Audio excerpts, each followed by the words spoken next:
no Distrito Federal, a gente tem uma pauta que já foi debatida em 2019 e agora eu acho que está voltando, que é a criação da região metropolitana. Qual é a importância, deputado, para o Goiás e para o Distrito Federal também, da criação dessa nova região? Francine, nós de Goiás, principalmente o entorno de Brasília, só existe porque existe Brasília. Se não fosse Brasília, não tinha entorno de Brasília. Então, primeiro, a culpa de tudo que está acontecendo, que aconteceu, as famílias criando bairros, cidades foram municipalizadas, regiões criando cidades. Hoje nós temos Águas Lindas, que é a cidade que mais cresce na América Latina. Nossa, incrível! E há hoje uma linha imaginária separando essa região do entorno de Brasília, dessa cidade de Goiás. E foi criado um fundo constitucional, isso já há muito tempo. Esse fundo não é dos pagadores de impostos de Brasília.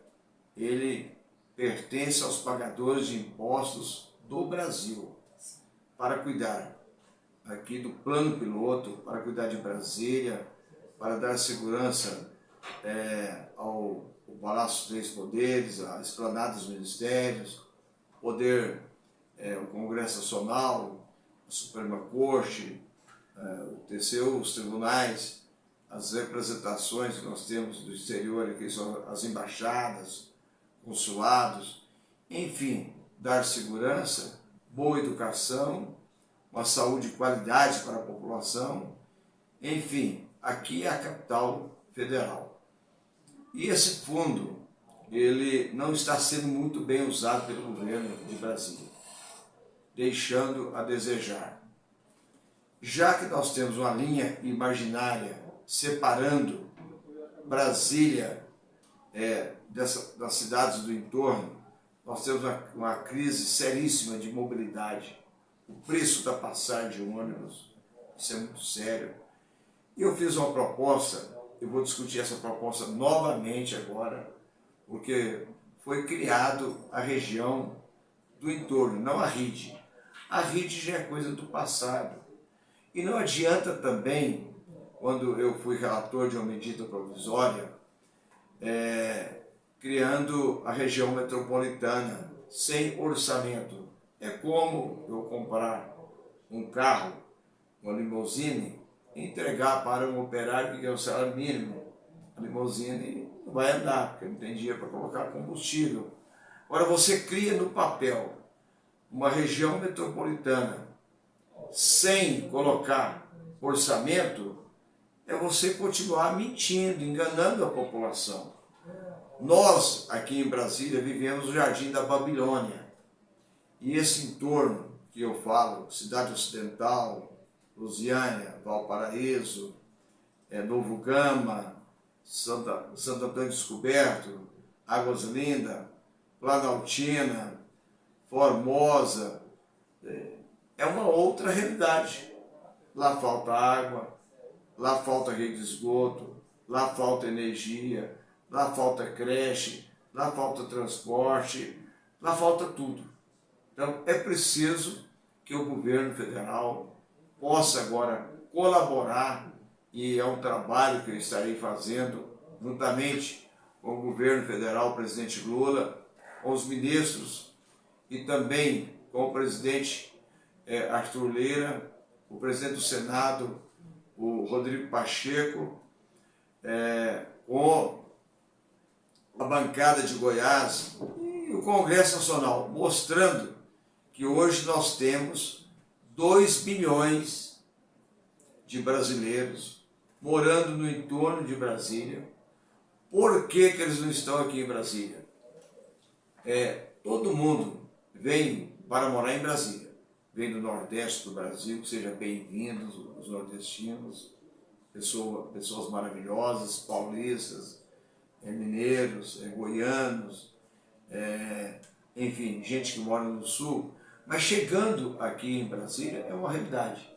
O preço do aluguel, o preço do terreno, aí ele muda para a cidade do entorno. E aí o entorno vai crescendo. E o entorno vai crescendo. Nós já temos quase 2 milhões de habitantes no entorno de Brasília. Poderia o governo federal, com o governo de Goiás, estar na Constituição Federal, na Constituição do Estado, a criação, você pode criar uma região autônoma, não criar um Estado, porque tem uma propositora de criar aqui o Estado Planalto. Eu já tenho uma ou duas propositoras. Eu sou contrário. Você poderia criar uma região autônoma, como existe na Espanha. A Espanha tem as regiões autônomas, que não são estados. São territórios. Não é territórios, é região autônoma mesmo. Sim. Estilo de territórios, né? Mas não tem governador. Os municípios, a região autônoma, ela pode fazer empréstimos nacionais, internacionais, fazer convênios. Quer dizer, há uma expectativa melhor para buscar recursos a todos os níveis, tanto com a Caixa Econômica Federal, o Banco do Brasil, o BNDES, e buscar empréstimos no BID e outros organismos em outros países, outros bancos, para aplicação na infraestrutura, saúde, crescimento. Então é importante. Já que o governo não quer criar essa região autônoma, quer criar a região metropolitana, se eu fosse governador do estado de Goiás, eu criaria uma região autônoma. Seria a primeira do Brasil. Vamos ver exemplos. Tem que tentar. Quem falou que pode dar errado? Cria a região autônoma para que os prefeitos realmente possam ter essa autonomia nessa região, para ajudar a população. Nós temos a questão de água também, sim, que é muito sério, a falta de água nesse entorno de Brasília. Então, tudo isso, esse Fundo Constitucional de Brasília, se destinaria 30% para essas cidades que fazem limítrofe com Brasília, porque a rede, aí ela foi crescendo, aí colocando Corumbá, Alexânia, não que sejam cidades importantes como Goianésia, Barro Alto, mas não faz limítrofe, não tem a identidade com a cidade, não vive aqui na cidade, sim, não usa, trabalha aqui, não usa o transporte coletivo. Então, o que tem que entender o governo? Acho que o governo federal, nesse momento, nós passamos aqui, essa chamada intentona golpista, né? Houve a tentativa, aí você liga a intentona comunista em 44, 43, 45, que também foi esmagada pela democracia, aproveita este momento para o governo federal, porque precisamos do apoio do governo federal, para a retirada de 30% do Fundo Constitucional do Brasil, para servir Brasília, para essa região do entorno. E vai ficar melhor para Brasília também. Sabe por quê? Porque a saúde lá será melhorada, a educação, creche, o transporte coletivo. Brasília poderá perder 30%, mas uma outra região que depende de Brasília deixará de depender de Brasília, porque vai ter a sua independência da saúde, da educação, da moradia, na creche para a mãe que tem o seu filho para deixar na creche trabalhar, a empresa poderá ir para essa região do entorno. É um debate importante que a Câmara dos Deputados precisa tomar essas providências.